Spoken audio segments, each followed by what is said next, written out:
नमाज तो आदमी घर में भी पढ़ सकता है, लेकिन क्यों कहा कि नमाज मस्जिद में और जमात के साथ पढ़िए?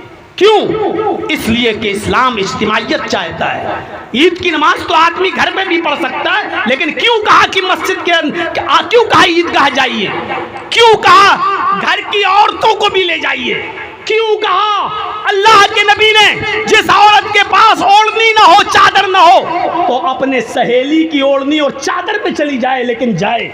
क्यों कहा अल्लाह के रसूल ने ईद के दिन भी अगर तुम्हें जाना है, अगर कोई औरत नमाज पढ़ने की पोजीशन में नहीं है, उसको पीरियड शुरू हो गया है और वो नमाज नहीं पढ़ सकती, तब भी वो मुसलमानों की ईदगाह में जाए, नमाज न पढ़े लेकिन दुआ में शामिल रहे?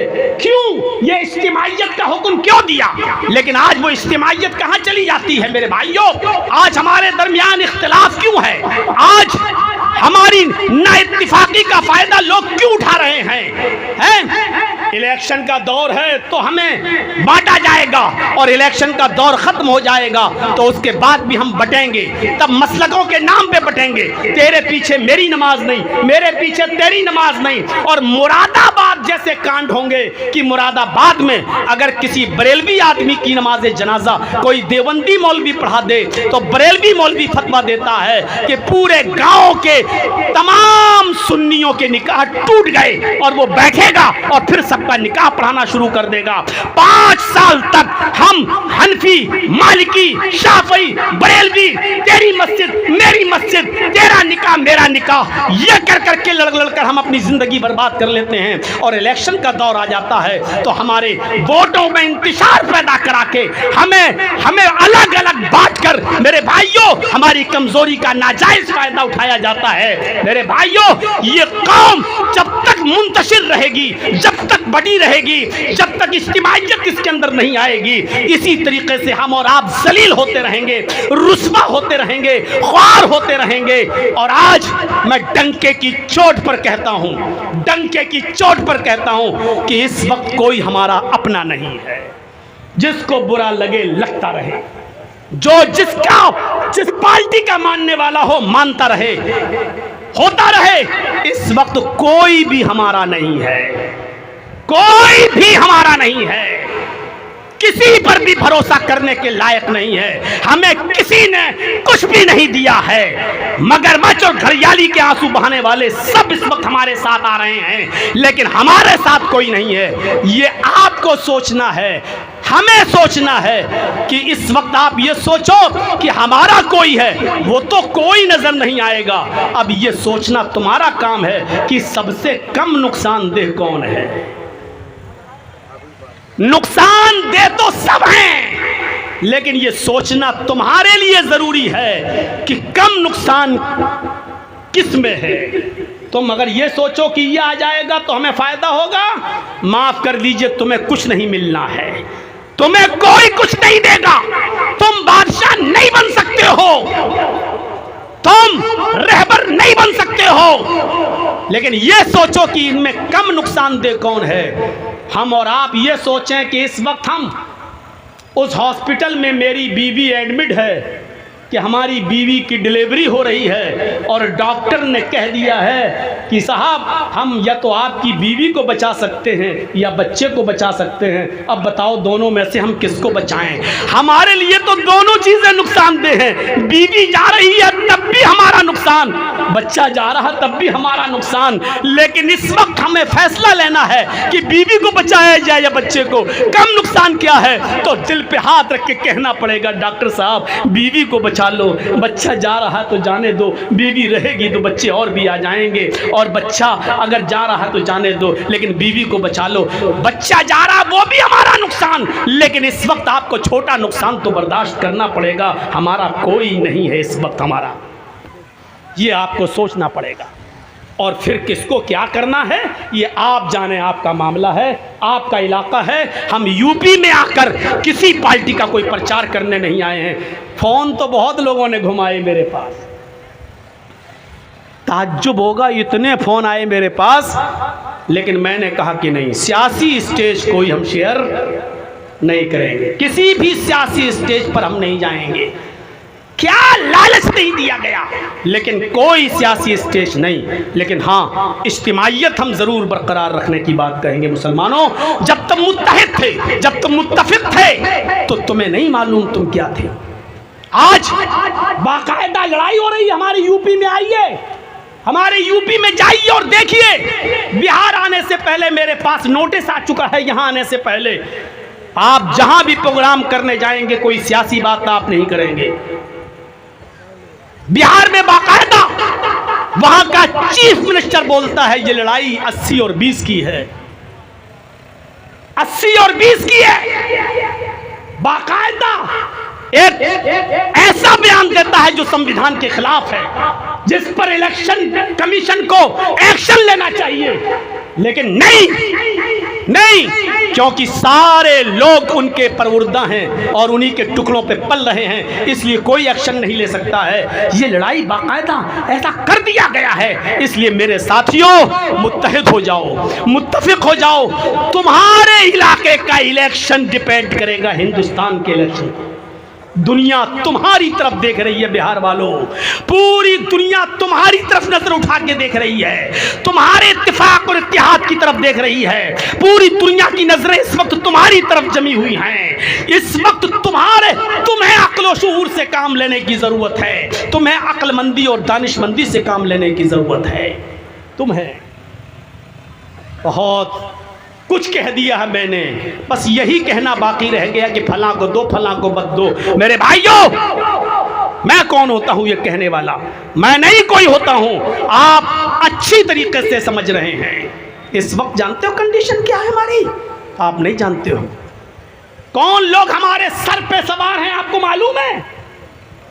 एक आदमी जो कई मर्तबा एमएलए रहा हो और कई मर्तबा एमपी रहा हो, उस आदमी की एफआईआर अंडा चोरी में हो जाती है।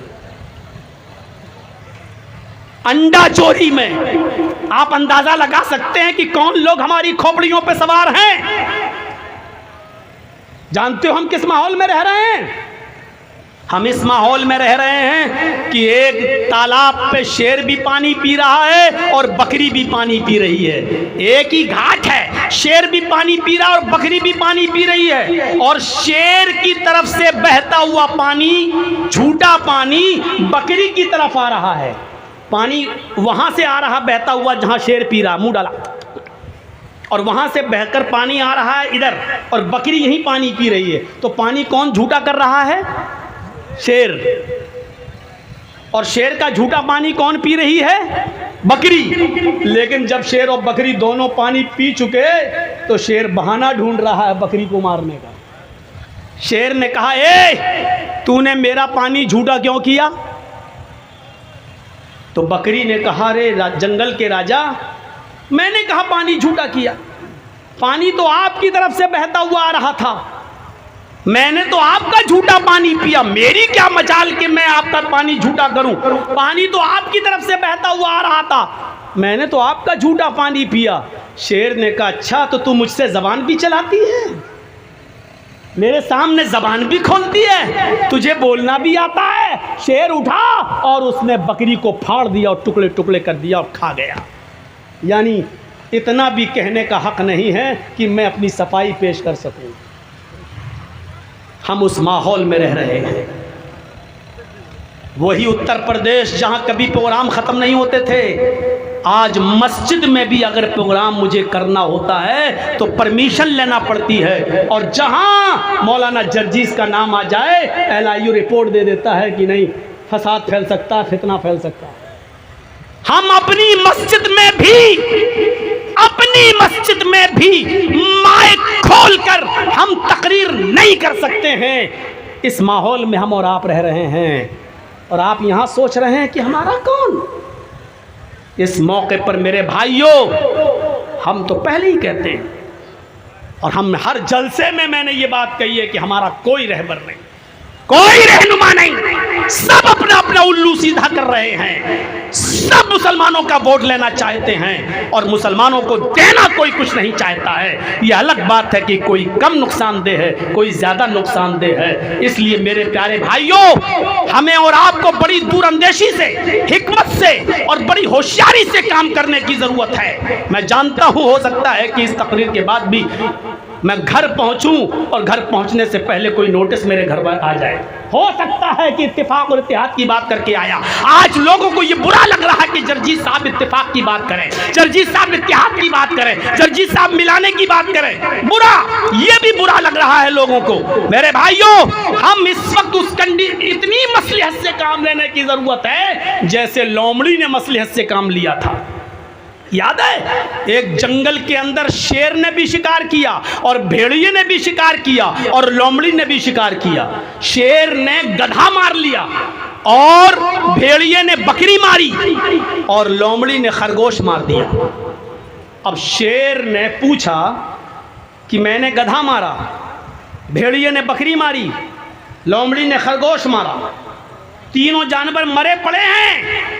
अब शेर ने भेड़िए से कहा कि भेड़िया समझते हैं ना, शेर ने भेड़िए से कहा, भेड़िए फैसला करो कि कौन सा जानवर कौन खाएगा। सबने मेहनत की है, फैसला करो कौन सा जानवर कौन खाएगा। भेड़िया शेर की बात को समझ नहीं पाया, शेर के इरादे को समझ नहीं पाया। और मैं शेर किसको कह रहा हूं ये आप समझ जाइए, उसकी नीयत समझ नहीं पाया भेड़िया। तो भेड़िए ने कहा कि साहब ये तो बहुत आसान है। कहा क्या आसान है? कहा कि आपने गधा मारा है, ये बड़ा जानवर है, आप खा लीजिए। भेड़िए ने कहा, फैसला किया। और मैंने बकरी मारी है तो मैं बकरी खा लेता हूं, और लोमड़ी ने खरगोश मारा है, लोमड़ी खरगोश खा लेती है। शेर ने कहा इधर आ, इधर आ, इधर आ। उनको लाया, पकड़ा और गर्दन दबाई और फाड़ दिया। कमीना, ये फैसला करता है? ये फैसला है तेरा? ये कौन सा फैसला है? तुम गधा खा लो, मैं बकरी खा लूंगा। लोमड़ी ने खरगोश मारा, लोमड़ी खरगोश खा लेगी। जबकि फैसला बिल्कुल सही था, फैसला गलत नहीं था, सही था, लेकिन उसकी नीयत नहीं समझ पाया भेड़िया। शेर ने उसको फाड़ दिया, खा दिया। अब लोमड़ी से कहा, कमीना फैसला करना नहीं आता है, भेड़िया भेड़िया ही रहेगा, तुम बताओ। अब लोमड़ी से कहा कि तुम बताओ कौन सा जानवर कौन खाएगा, तुम अच्छी तरीके से फैसला कर लोगी, बताओ। लोमड़ी मौके की नज़ाकत को समझ गई। लोमड़ी ने कहा बिल्कुल बेवकूफ़ था, पागल था, कमीने को फैसला ही करने नहीं आया। अरे जंगल के राजा, ये 4 जानवर जो मरे पड़े हैं चारों आपके हैं। सुबह उठिए गधा खा लीजिए, दोपहर में आप बकरी खा लीजिए, शाम के टाइम पर आप भेड़िया भी खा लीजिए, और रात में आप खरगोश भी खा लीजिए। आप जंगल के राजा हैं, ये आप नहीं खाएंगे तो कौन खाएगा? इस कमीने को फैसला करना नहीं आता है, ये चारों जानवर आपके हैं, आप खा लीजिए। भेड़िए ने कह दराओ, शाबाश, तू बहुत अच्छा फैसला करती है, बहुत एक्सपर्ट है फैसला करने में, बड़ी माहिर है तू फैसला करने में। अब शेर ने लोमड़ी से पूछा, इतना अच्छा फैसला करना तूने कहाँ से सीखा? लोमड़ी ने कहा, इसी भेड़िए से सीखा। लोमड़ी ने बहुत अच्छा जवाब दिया। लोमड़ी ने कहा, इसी भेड़िए से सीखा है। जबकि लोमड़ी का फैसला गलत था, लेकिन मसलहत का तकाजा ये था, अपने आप को बचाना था, इसलिए उसने क्या फैसला किया? सुबह गधा खा लो, दोपहर में बकरी खा लो, असर के टाइम पे, शाम के टाइम पे भेड़िया खा लो, और शाम को जब सोने चलो तो खरगोश भी खा लो, चारों जानवर आप। शेर ने कहा, वाह क्या बेहतरीन फैसला किया है, वाकई तू बहुत अच्छा फैसला करना जानती है, ये कहाँ से सीखा? कहने लगी, आप भेड़िए से सीखा है, भेड़िए से। कमीना, सच्ची बात न कहता तो आज ये हाल ना होता, मर गया। तो मसलहत अपना कर अपने आप को बचा लेना, और हालात का इंतज़ार करना। जैसे मोहम्मदुर रसूलुल्लाह ने सुलह हुदैबिया के मौके पर नाजायज़ शर्तें मानकर अपने आप को और सहाबा को बचाकर वक्त का इंतज़ार किया, और फिर एक वक्त आया कि फातिहाना तौर पर मक्के में दाखिला हुआ और मक्के के अंदर एंट्री हुई। मेरे प्यारे साथियों, ये बातें हमें और आपको सोचना चाहिए और गौर करना चाहिए। यही हिकमत और दूरअंदेशी, और पूरा इस्लाम हिकमत से भरा पड़ा है, पूरा इस्लाम हिकमत से भरा पड़ा है। आपको मालूम है, एक साहबी आए, नए नए इस्लाम लाए और कहने लगे, सुनन दारमी की रिवायत, अय अल्लाह के रसूल, देखिए हिकमत क्या थी, अय अल्लाह के रसूल मैं नया नया मुसलमान हुआ हूँ। आपने कहा अल्लाह बरकत दे। कहा अल्लाह के रसूल एक लड़की से दोस्ती है, क्या मैं उसके साथ जा सकता हूँ? जिना करना चाहता हूँ, उससे मेरी ताल्लुकात कायम है। गौर करो, किस चीज़ की इजाज़त मांग रहा है? जिना की। कौन मांग रहा है? नया नया इस्लाम लाया है, सहाबी है। किससे मांग रहा है? मोहम्मदुर रसूलुल्लाह से। अरे आपके अंदर भी इतनी तमीज़ होगी कि सिगरेट पीते हुए जा रहे होंगे और किसी मौलाना पर नज़र पड़ी, बुजुर्ग आदमी पर, तो आप अपनी सिगरेट बुझा लेते हैं कि ये मौलाना साहब की कम से कम इज्जत करनी चाहिए, उनके सामने सिगरेट नहीं। और ये शख्स कैसा देहाती था, अल्लाह के रसूल से कह रहा है कि मुझे इजाज़त दीजिए जिना करने की, और साहबा कोनी मार के करे चुप। अल्लाह के नबी ने फरमाया साहबा से, नहीं नहीं नहीं नहीं, अय है मसलहत देखिए, हिकमत देखिए। आप चाहते तो उसको डांट सकते थे, पागल कमीने, जिना की इजाज़त मांगना, शर्म नहीं आती तुझे? लेकिन नहीं, डांटा नहीं, क्योंकि डांटते तो भाग जाता, फटकारते तो भाग जाता। आपने कहा इधर आओ। आपने उसको कितने प्यार से समझाया। और सुनो नौजवानों, आपने उसको कितने प्यार से समझाया। आपने फरमाया बैठो, जिना करना चाहते हो? अब भी कह रहा जी। किससे? एक है हमारी दोस्त। अच्छा एक काम करो, जो काम तुम उस लड़की से करना चाहते हो, चलो वो काम तुम अपनी माँ के साथ कर लो, करोगे? लीजिए, हिकमत देखिए। जबकि अल्लाह के रसूल ये नहीं कहना चाह रहे हैं कि अपनी माँ से करो, लेकिन आप उससे कह रहे हैं कि अपनी माँ के साथ ये काम करो, करोगे? अल्लाह के नबी, उसकी ज़बान से जुमला क्या निकला? फिदा का भी व उम्मी या रसूल अल्लाह, मेरे माँ बाप आप पर कुर्बान। ऐसा कौन हो सकता है जो अपनी माँ के साथ ये जिना करे? नहीं अल्लाह के नबी, ऐसा नहीं हो सकता। अपनी माँ के साथ कौन करेगा? आपने कहा हाँ, माँ के साथ तो कोई नहीं कर सकता। फिर आपने फ़ौरन कहा अपनी बहन के साथ ये काम कर लो, जो उस लड़की के पास है वो तुम्हारी बहन के पास भी है। यही अल्फाज हैं। उसने कहा अल्लाह के नबी, मेरे माँ बाप आप पर कुर्बान, कोई शरीफ आदमी अपनी बहन के साथ भी गलत काम नहीं कर सकता। आपने कहा हाँ, बहन के साथ कौन कर सकता है? देखिए समझाने का स्टाइल देखिए। अपनी बेटी के साथ ये गलत काम कर लो। उसने कहा अल्लाह के नबी, मेरे माँ बाप पर कुर्बान, ऐसा शरीफ इंसान अपनी बहन अपनी बेटी के साथ कौन होगा जो जिना करेगा? नहीं, बेटी के साथ भी नहीं। फिर आपने उससे कहा अच्छा अपनी फूफी के साथ कर लो, अपनी चची के साथ कर लो, अपनी खाला के साथ कर लो। हर बात पे कहता गया कि नहीं अल्लाह के नबी, शरीफ इंसान कोई अपनी चची के साथ, फूफी के साथ नहीं कर सकता है, खाला के साथ नहीं कर सकता है। आपने फरमाया नौजवान, जब कोई अपनी माँ, बहन, बेटी, फूफी, चची, खाला के साथ ये काम नहीं कर सकता है, तो ये बताओ क्या तुम ये पसंद करोगे कि तुम्हारी बहन के साथ, तुम्हारी बेटी के साथ, तुम्हारी फूफी के साथ, तुम्हारी चची के साथ, तुम्हारी माँ के साथ कोई गलत काम करे? कहा अल्लाह के नबी, मैं भी ये पसंद नहीं करूँगा कि कोई मेरी बहन बेटी के साथ ऐसा करे। आपने फरमाया जिस लड़की के साथ तुम जिना करना चाहते हो वो भी तो किसी की बहन होगी, वो भी तो किसी की बेटी होगी, वो भी तो किसी की खाला होगी, फूफी होगी, चची होगी, कोई तो होगी। वो आदमी कैसे बर्दाश्त करेगा और मंजूर करेगा कि उसकी बहन बेटी के साथ ऐसा किया जाए? कहने लगा अल्लाह के नबी, मेरी समझ में आ गया है, मेरे लिए दुआ कीजिए, अल्लाह ताला मुझे इस शर से बचाए। आपने उसके सर पे हाथ फेरा और उसके लिए दुआ की, आय अल्लाह इसको हराम कारी से और हराम चीज़ों से बचा ले।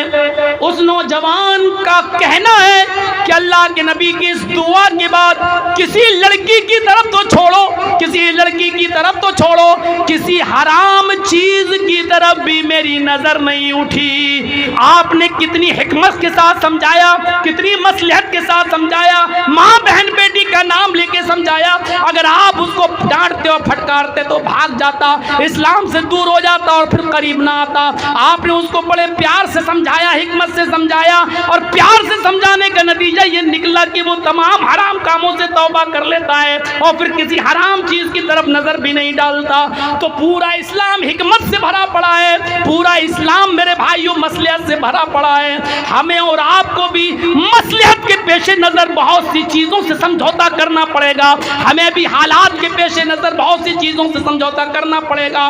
बड़े बाप का बेटा मत बनो मेरे भाइयों, हिकमत से काम लीजिए। और बिहार के इस वक्त के होने वाले चुनाव को, जिस पर पूरी दुनिया की नजर है, हिंदुस्तान की नहीं पूरी दुनिया की नजर है, इस चुनाव को मेरे भाइयों एक मिसाली चुनाव बनाओ, इलेक्शन बनाओ।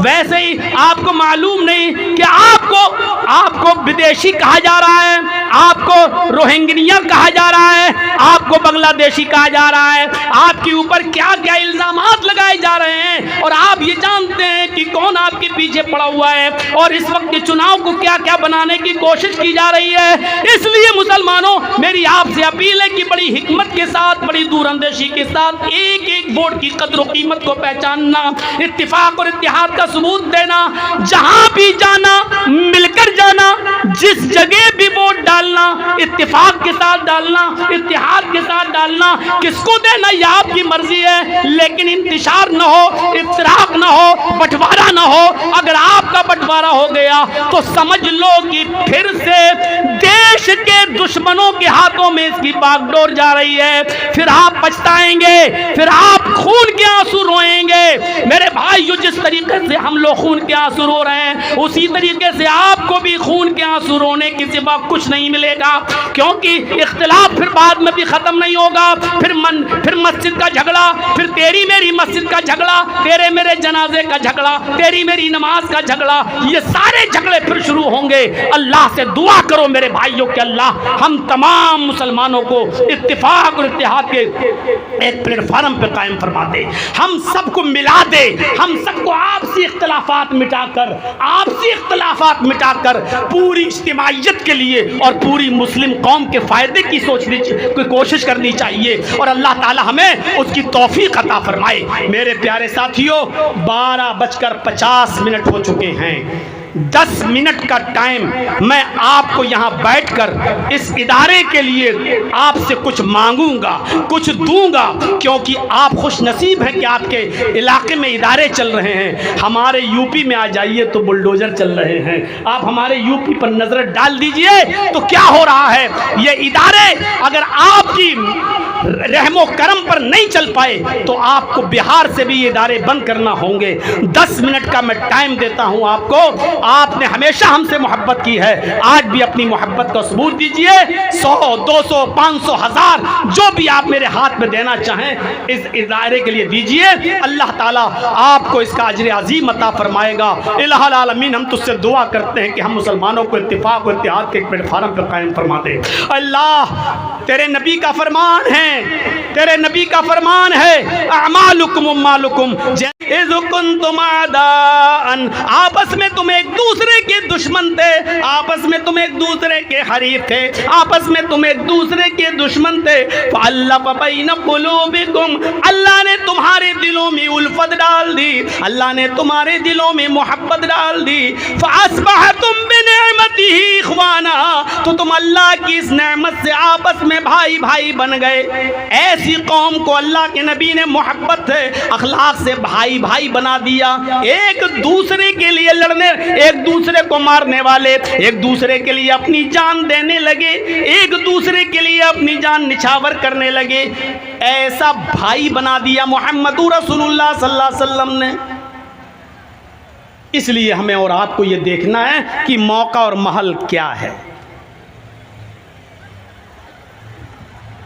हर सही बात हर वक्त नहीं बोली जाती, हर सही काम हर वक्त नहीं किया जाता। यह भी सुन लीजिए, वक्त और मौके की नजाकत को देखकर शरीयत उसमें भी हमारी रहनुमाई करती है। अल्लाह के रसूल और आपके साहबा उम्रा करने ही तो आ रहे थे, जो रोक दिया गया और नहीं करने दिया गया। और काफिरों ने कह दिया अगर मक्का में घुस जाएं मोहम्मद और मोहम्मद के साथी तो उनको कत्ल कर दो और गर्दनें उड़ा दो। मैं पूछना चाहता हूं, क्या उम्रा करना गलत था? मक्के में अल्लाह के नबी और साहबा पैदा हुए, हम जहां पैदा हुए हम ही को वहां घुसने नहीं दिया जा रहा है, हम ही को वहां घुसने से मना किया जा रहा है। उस मंजर को आप सुनेंगे? हैं? सुनिए, आप सोचेंगे कि अल्लाह के रसूल ने इतना दबकर समझौता किया? आप तो बड़े बाप के बेटे हैं, आप समझौता कहां करेंगे? हम तो बड़े बाप की औलाद हैं, हमारी फित्र, हम तो खान हैं, हम तो पठान हैं, हम तो ऊंची कौम के में पैदा हुए हैं। डायलॉग देखो, सर कटाना गवारा है, सर झुकाना गवारा नहीं। ये मौका था, ये महल था,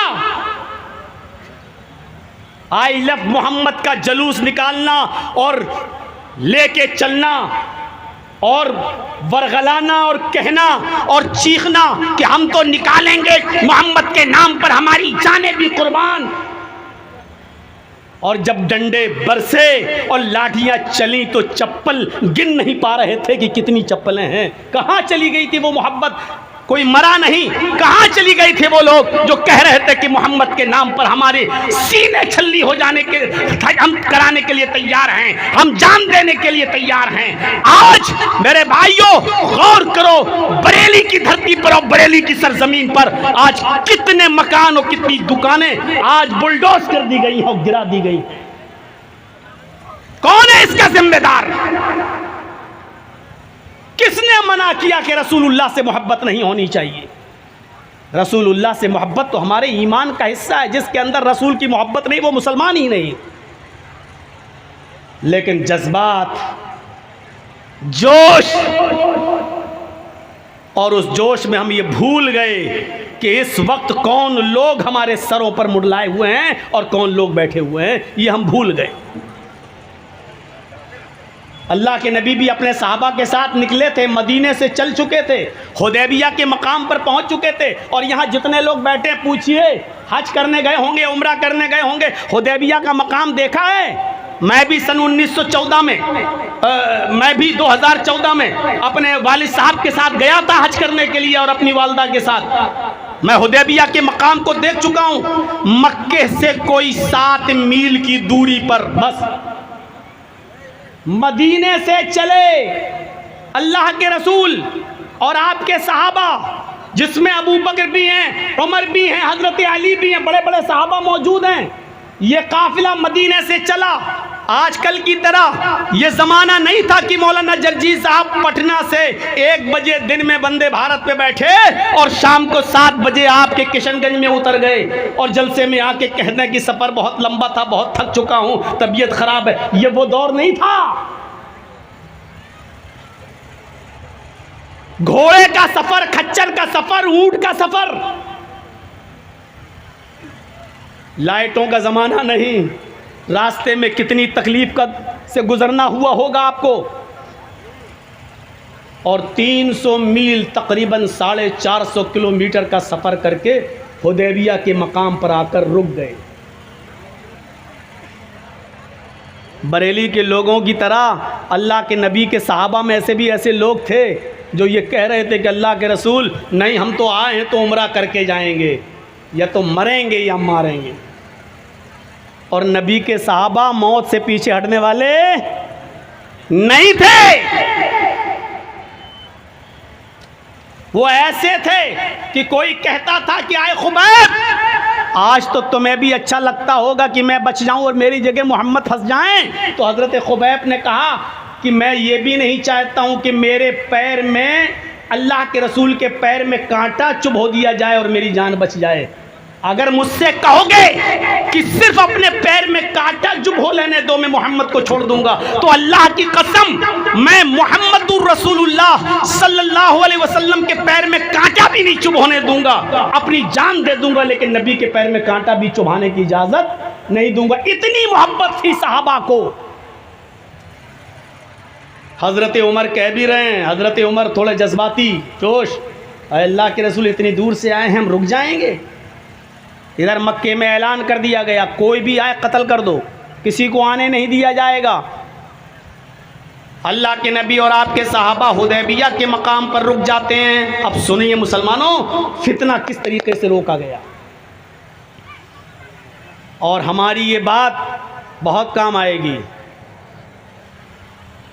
आज के इस दौर में भी काम आएगी, इस इलेक्शन के ज़माने में भी काम आएगी।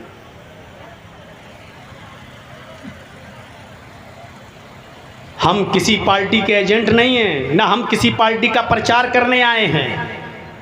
आप बिहार के रहने वाले हो, आप हमसे ज़्यादा समझदार हो, हमसे ज़्यादा आप अपने यहाँ के हालात से वाकिफ़ हैं। आपका मामला है, आप समझें। ये जलसा दीनी है, यहाँ हम दीनी बात बताने आए हैं और जनाब मोहम्मद रसूलुल्लाह का उसूल बताने आए हैं। शरीयत ने हमें फसाद के, झगड़े के, नाइत्तिफाकी के, इख्तिलाफ के माहौल में भी हमारी रहनुमाई फरमाई है कि हमें किस तरीके से इन तमाम चीज़ों से निपटना है। इसलिए हम शरीयत का प्रचार आपके सामने करने के लिए आए हैं। अल्लाह के नबी सल्लल्लाहु अलैहि वसल्लम हुदैबिया के मकाम पर रुक जाते हैं और एक सहाबी को मक्के भेजते हैं, जाओ हालात का जायज़ा लेकर आओ, बात करके आओ। तो मक्के के लोगों ने क्या कहा, आप आए हो बात करने, बात तो बैठ कर होगी और मक्के में नहीं आने दिया जाएगा, बातचीत के जरिए मसला हल होगा। कहा गया तो बताइए बातचीत कैसे होगी? कहा जिस जगह पर मोहम्मद और उनके साथी मौजूद हैं उसी जगह पर बात होगी, मक्के में बात नहीं होगी। कहा ठीक है। कुरैशियों का, मक्के वालों का एक वफद तैयार हुआ, एक जमात तैयार हुई और उनका सरदार बनता है सुहैल। बुखारी की रिवायत पढ़िए, उनका सरदार कौन बनता है? सुहैल। अपने चंद साथियों को लेकर हुदैबिया, जहां अल्लाह के नबी मौजूद थे, वहां ये काफिला आता है, ये वफद आता है और अल्लाह के रसूल से गुफ्तगू करता है। यहां गुफ्तगू होती है, काफिरों की तरफ से कौन बात करेगा? आवाज़ आई सुहैल का, और कोई नहीं बोलेगा। ठीक, बातचीत तभी अच्छी होती है जब तुम्हारे पास कोई एक आदमी हो और हमारा भी एक आदमी हो। हम लोग सुनेंगे लेकिन बात तुम्हारा एक आदमी, हमारा एक आदमी।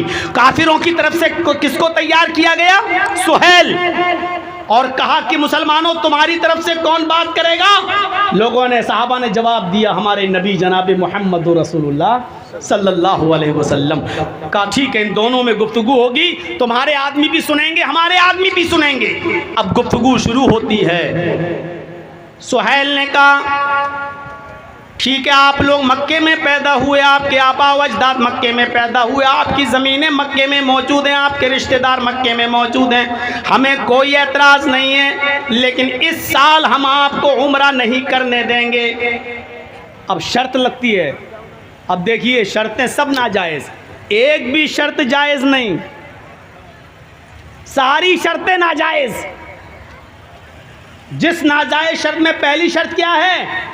आप मदीने से यहाँ तक आए हैं, अब यहाँ से वापस लौटकर मदीने चले जाओ। ये नहीं कहा अब आ ही गए हो तो उम्रा कर लो, ये नहीं कहा।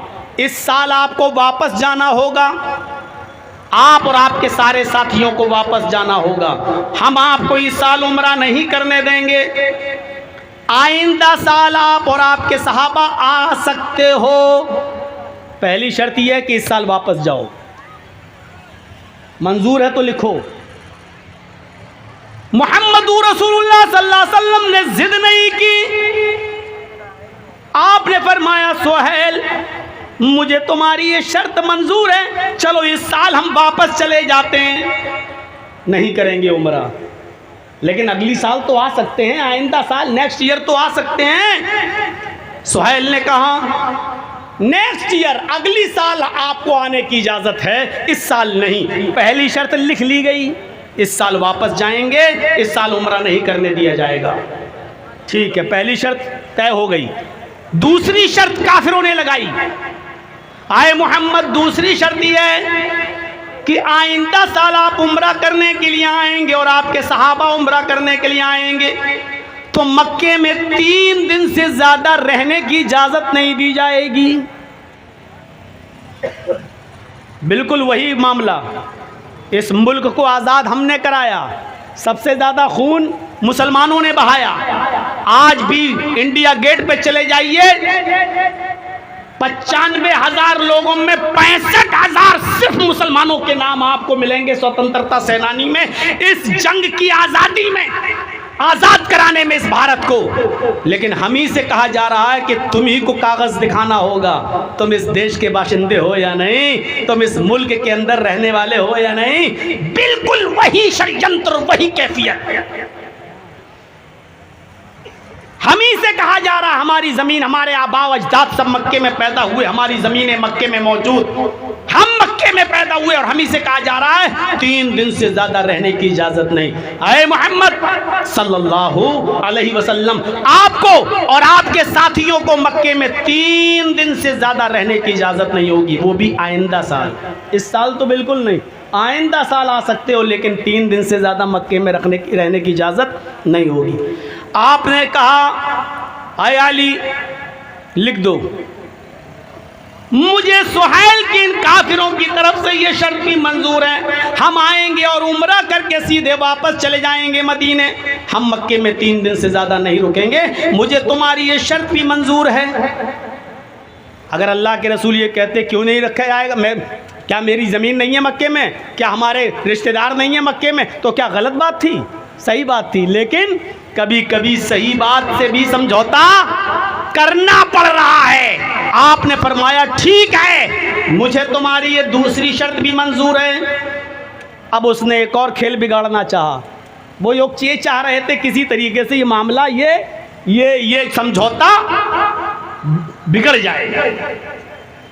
तीसरी शर्त काफिरों ने ये लगा दी, आए मोहम्मद आप और आपके सहाबा मक्के में जब आइंदा साल दाखिल होंगे तो तलवार लेकर आ सकते हैं, लेकिन आप और आपके साथियों की तलवार मियान के अंदर रहेगी और मेरे आदमी मक्के में खुली हुई तलवारें लेकर घूमेंगे।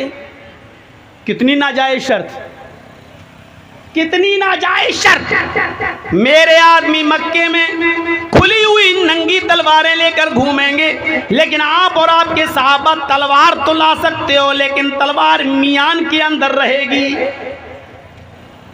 अल्लाह के नबी ने इस समझौते पर भी साइन किए, तस्लीम करते हुए फरमाया, आए सुहैल हम लड़ने के इरादे से आएंगे ही नहीं, इसलिए हमें तुम्हारी ये शर्त भी मंजूर है, हम अपनी तलवारें मियान में रखेंगे, तुम अपनी तलवारें खुली हुई लेकर घूमना, हमें कोई मतलब नहीं है, हमारा इरादा लड़ने का होगा ही नहीं, हम तो उम्रा करने आएंगे और चले जाएंगे।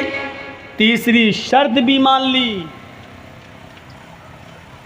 आज एक मामूली आदमी नहीं मान सकता, पंचायत बैठ भी जाए तब भी कहते पंचों का फैसला सर आंखों पर, लेकिन परनाला मेरा यहीं बहेगा, हम बड़े बाप के बेटे हैं। मेरे भाइयों, तीसरी शर्त वो भी मान ली। हजरत उमर ऐसे देख भी रहे हैं, ये क्या कर रहे हैं अल्लाह के रसूल। वो हजरत उमर जिनकी तलवार जल्दी जल्दी मियान से निकलती थी, जिनकी अदालत में कत्ल से नीचे कोई सज़ा थी ही नहीं, लेकिन अल्लाह के रसूल जब शर्तें मान रहे हैं तो उमर फारूक कैसे बोल दें, ठीक है मंजूर है, समझौता हो गया। अब चौथी शर्त एक और लगा दी। थोड़ा सा पंखा इधर भी कर दीजिए भाई, थोड़ा सा, पता नहीं अक्टूबर का लास्ट है, फिर भी तो सर्दी थोड़ी पड़ना चाहिए, लेकिन आज बहुत गर्मी लग रही है। तो मेरे भाइयों सुनिएगा, बहुत दिलचस्प बात, चौथी एक और शर्त लगा दी, किसी तरीके से तो मामला बिगड़े, और अल्लाह के रसूल बिगड़ने नहीं दे रहे हैं। उन्होंने चौथी शर्त लगाई है मोहम्मद, हाँ एक शर्त और है। आपने कहा अब क्या है? कहा एक शर्त और है। कहा क्या? कि अगर मेरा कोई काफिर आदमी, मेरा कोई मक्के से आदमी अगर भागकर मदीने जाएगा और आप लोग अगर उसको पकड़ लेते हैं तो मेरा आदमी आपको वापस करना होगा, मेरा आदमी आपको लौटाना पड़ेगा। अगर कोई आदमी मक्के से भागकर मदीना जाता है और आप गिरफ्तार कर लेते हैं तो मैं जब चाहूं अपना आदमी ले सकता हूं, मेरा आदमी आपको वापस करना होगा। और आपका आदमी अगर मदीने से भागकर मक्के आया और हमने पकड़ लिया तो हम आपके आदमी को वापस नहीं करेंगे। आज के इस दौर में ये समझौता कोई कर सकता है? कोई तहरीक, कोई तंजीम, कोई गिरोह, और साथ में जोड़ दो कोई पार्टी, कोई खानदान, कोई नस्ल, इतना गिरकर कोई समझौता कर सकता है? मेरा आदमी अगर भागकर मक्के से मदीना आएगा तो आपको वापस करना होगा, लेकिन आपका आदमी अगर भागकर मक्के से मदीने से मक्का आएगा तो हम वापस नहीं करेंगे।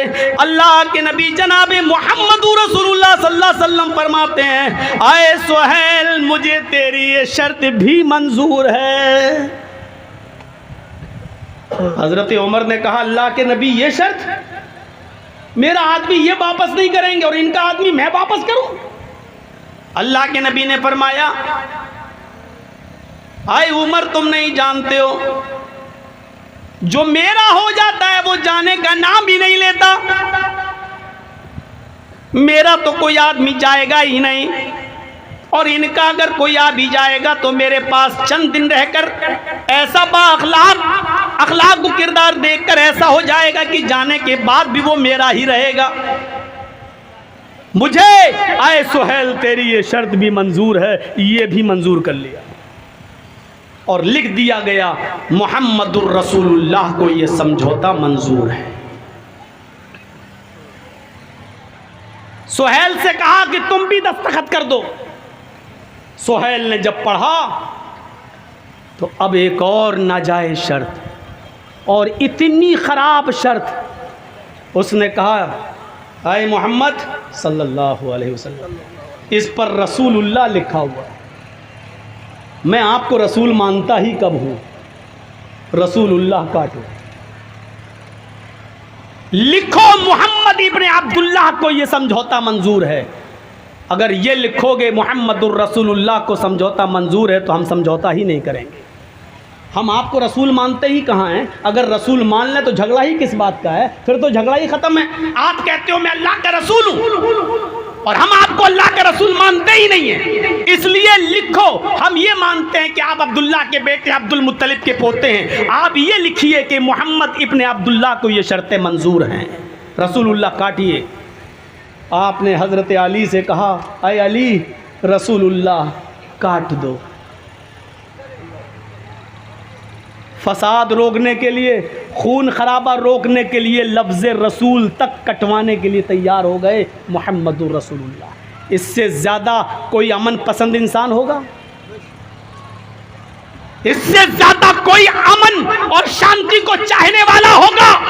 काश ये गोदी मीडिया मोहम्मदुर रसूलुल्लाह सल्लल्लाहु अलैहि वसल्लम के इस अमन वाले समझौते को पढ़ती, गौर करती और देखती और छापती और बताती कि मोहम्मदुर रसूलुल्लाह ने अमन कायम करने के लिए और शांति को बहाल करने के लिए लफ्ज़ रसूलुल्लाह तक कटवाने के लिए तैयार हो गए। हज़रत अली ने कहा, अल्लाह के नबी क्या आप रसूल नहीं हैं? कहा, जी मैं तो रसूल हूँ। अल्लाह ने आपको जब हक के साथ रसूल बनाकर भेजा है तो मेरे हाथ उस लफ्ज़ रसूल को कैसे काट सकते हैं? मेरे हाथों में इतनी ताकत नहीं है कि मैं लफ्ज़ रसूलुल्लाह काट दूँ। और अल्लाह की नबी ये काम मैं नहीं कर सकता, मुझसे मत करवाइए।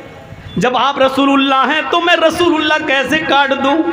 मोहब्बत देखिए, कोई ज़रूरी नहीं कि झंडा लेकर निकला जाए तभी मोहब्बत है, दिल का फोटो बनाया जाए तभी मोहब्बत है।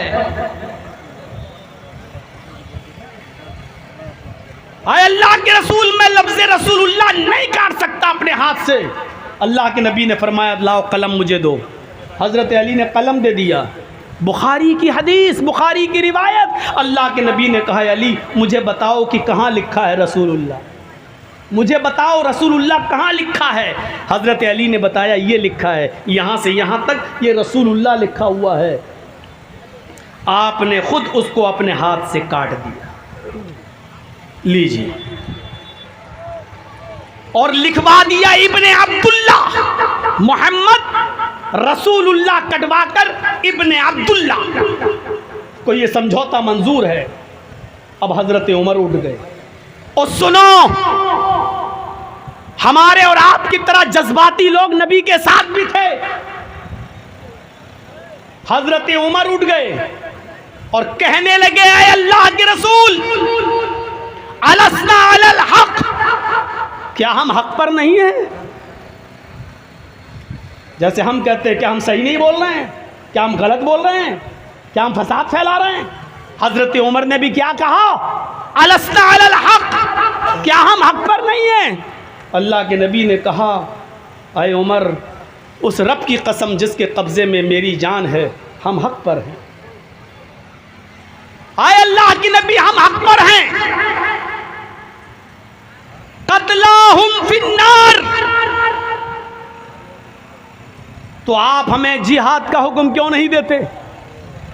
आप हमें लड़ने का हुक्म क्यों नहीं देते? जब हम हक पर हैं तो लड़ने के लिए क्यों नहीं कहते? आए अल्लाह के रसूल, अगर हम इनसे लड़ने लगे और इन काफिरों को मारें, कत्लाहुम फिन्नार, तो क्या ये काफिर जिनको हम कत्ल कर दें, क्या ये जहन्नम में नहीं जाएंगे? आपने फरमाया हाँ, अगर लड़ते लड़ते तुमने इनको मार दिया तो ये जहन्नम में जाएंगे। कत्लाना फिल जन्नह, अय अल्लाह के नबी, हम तादाद में कम हैं, लड़ते लड़ते अगर इन्होंने हमें मार दिया, हमें कत्ल कर दिया, तो क्या हम जन्नत में नहीं जाएंगे? सवाल कैसे कर रहे हैं हजरत उमर? आय अल्लाह के नबी, अगर हमने इनको कत्ल कर दिया तो क्या ये जहन्नम में नहीं जाएंगे? हाँ, ये जहन्नम में जाएंगे। अगर ये हमें मार दे तो क्या हम मरने के बाद जन्नत में नहीं जाएंगे?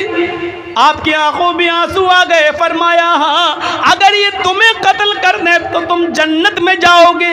फरमाया जब दोनों हालत में हमारी जीत है, हम इनको मारे तो ये जहन्नमी, ये हमें मारे तो हम जन्नती, फिर आप हमें लड़ने से क्यों रोक रहे हैं? हम आए हैं तो उम्रा करके जाएंगे। अल्लाह के नबी फरमाते, उमर, मैंने समझौता कर लिया है, मैंने वादा कर लिया है, मैंने सिग्नेचर कर लिया है। जो मैं देख रहा हूं वो तुम नहीं देख रहे, जो मैं समझ रहा हूं वो तुम नहीं समझ रहे, मुझे जो दिखाई दे रहा है वो तुम्हें नहीं दिखाई दे रहा है। आज अगर दबकर समझौता करेंगे तो कल मक्का पे हम कब्जा कर लेंगे, और आज अगर हम लड़ गए तो लड़कर मरकर यहीं खत्म हो जाएंगे। फिर कोई अल्लाह अल्लाह कहने वाला न होगा, फिर हमारी तादाद घट जाएगी। इसलिए अभी वक्त का तकाजा है कि इनसे समझौता कर लो। आपने फरमाया जो मैं समझ रहा हूं वो तुम नहीं समझते हो, और आपने समझौता कर लिया और वापस चले गए और सारी शर्तें मान ली उन काफिरों की। अल्लाह के नबी जनाब मोहम्मद रसूलुल्लाह सल्लल्लाहु अलैहि वसल्लम ने, और फिर मदीने से दीन का प्रचार चला, और फिर अगले साल खाने काबा में उम्रा करने आए, और उसके बाद धीरे धीरे फिर इस्लाम फैला, और फिर ऐसा इस्लाम फैला, ऐसा फैला कि फिर एक दिन 10,000 सहाबा के साथ मक्के के अंदर फातिहाना दाखिला होता है। और वही अल्लाह के नबी उस मक्के के उसी खाने काबा में जिसमें 360 मूर्तियां रखी हुई थी, 360 बुत रखे हुए थे, उसी खाने काबा में दाखिल होते हैं। हजरत अली के कांधे पर सवार होते हैं, आपके हाथ में छड़ी होती है, और खाने काबा में घुसकर एक एक बुत को छड़ी से गिराते जाते और कहते जाते, जाल हक़ व ज़हक़ल बातिल इन्नल बातिल कान ज़हूक़ा, जाल हक़ व ज़हक़ल बातिल इन्नल बातिल कान ज़हूक़ा। हक़ आ गया और बातिल मिट गया, हक़ आ गया और बातिल मिट गया, और बातिल को तो मिटना ही था। हक़ आ गया और बातिल मिट गया, और बातिल को तो मिटना ही था, खत्म होना ही था। एक एक करके एक एक बुत को गिराते जाते और यही कहते जाते, हक आ गया और बातिल मिट गया, और बातिल तो मिटने ही वाला था। ये कहते गए और मक्के को 360 बुतों से पाको साफ कराया और मक्के के अंदर फातिहाना दाखिला हुआ। अगर अल्लाह के रसूल उस वक्त समझौता न करते तो क्या मक्के में शानदार फातिहाना दाखिला होता? ये जीत की निशानी थी। उस वक्त समझौता करना काफिरों को लग रहा था कि हम जीत गए, लेकिन हकीकत ये थी कि ये थोड़ी देर के लिए समझौता कर लेना और मान लेना इस बात की दलील थी कि आगे का मुस्तकबिल बहुत अच्छा है, फ्यूचर बहुत अच्छा है। इस समझौते की रोशनी में हम हालात का जायजा लें। उसमें भी सहाबा थे, कुछ कह रहे थे अल्लाह के नबी बिल्कुल सही कर रहे हैं, और कुछ कह रहे थे कि अल्लाह के रसूल को इतना रुस्वा भरा, इतना बेइज्जती वाला, इतना जिल्लत भरा समझौता नहीं करना चाहिए। आज भी अगर चंद लोगों की बात होगी तो चंद लोग कहेंगे हमें भी इतना जलील नहीं होना चाहिए। आज भी अगर मशवरे दोगे तो आज भी कुछ लोग कहेंगे क्या हम लोग जिंदगी भर यही करते रहें, क्या हम लोग जिंदगी भर यही करते रहें, क्या हम लोग जिंदगी भर जलील होते रहें। आज भी मेरे भाइयों हमारे समाज और सोसाइटी में मशवरे करेंगे तो ये कहने वाले भी लोग मौजूद होंगे, लेकिन सोचिए और गौर कीजिए, आज इस्लाम की कोई इबादत मुझे ऐसी बताओ जिसमें इज्तिमाइयत ना हो। आज कहाँ चली गई हमारे दरमियान से इज्तिमाइयत?